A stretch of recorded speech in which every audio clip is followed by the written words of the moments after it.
السلام علیکم ناظرین، کیا مولانا فضل الرحمان پی ٹی آئی کے لیے سیاسی اسپیس بنانے کی کوشش کر رہے ہیں؟ کیا مولانا حکومت اور پی ٹی آئی دونوں کے ساتھ کھیل رہے ہیں؟ ناظرین، آئینی عدالت نہیں آئینی بینچ، مولانا یہ ڈیمانڈ کیوں کر رہے ہیں؟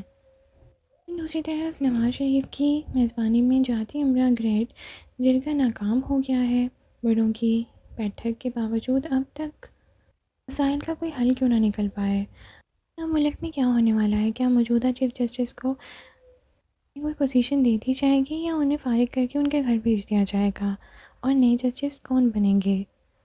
ناظرین، دوسری طرف اگر حکومت نے آئینی ترمیم کا بل پاس کروا لیا تو اس کا سہرا کس کے سر جائے گا؟ آئیے سنتے ہیں ان سوالوں کے جواب نجم سیٹھی سے۔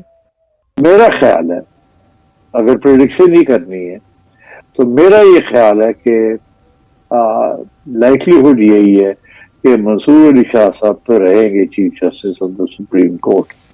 اگر کوئی بینچ والی بات بنتی ہے پرماننٹ تو وہ پھر اور الگ بات ہے۔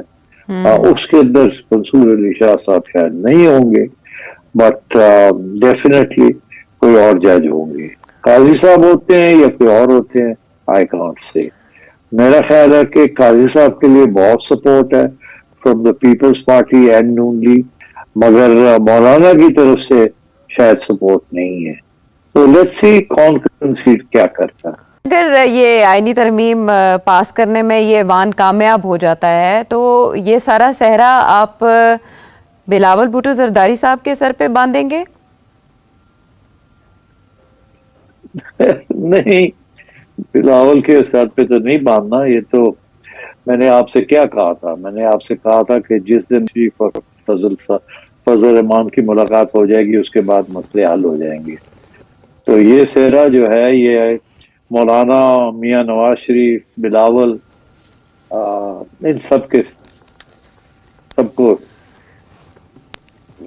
سب کو کریڈٹ جائے سب گا کو اس کا۔ جاتا ہے۔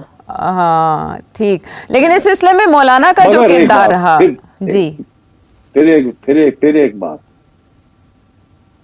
Credit not in a positive اور نیگیٹو سینس، کریڈٹ کی یہ کر لیا انہوں نے۔ کیا یہ اچھا قدم اٹھایا ہے؟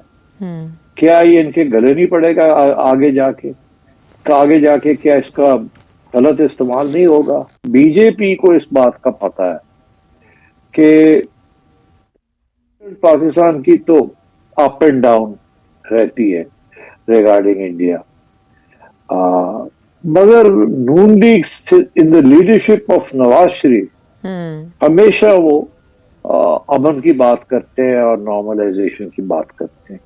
اس کے باوجود کہ 2019 میں انڈیا نے جو حرکت کی تھی کشمیر کے بارے میں، اس کے باوجود ایک ہماری طرف سے ایک طرف اپنا موقف برقرار رکھا، دوسری طرف تھوڑی بہت نارملائزیشن کی طرف بھی پیش قدمی کی کوشش کی گئی۔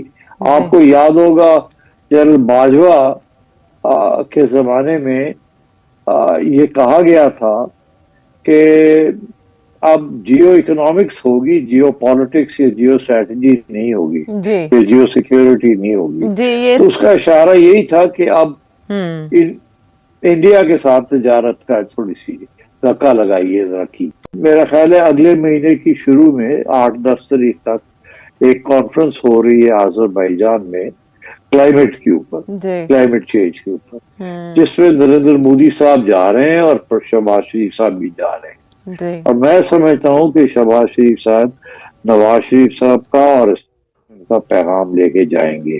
سو لیٹ اس ہوپ کہ کوئی آہستہ آہستہ، اور کچھ نہیں تو ایک پہلا قدم یہ ہو سکتا ہے کہ کرکٹ ڈپلومیسی کو ریوائیو کیا جائے۔ یہ سب سے زیادہ اس وقت اہم ڈیولپمنٹ ہو سکتی ہے۔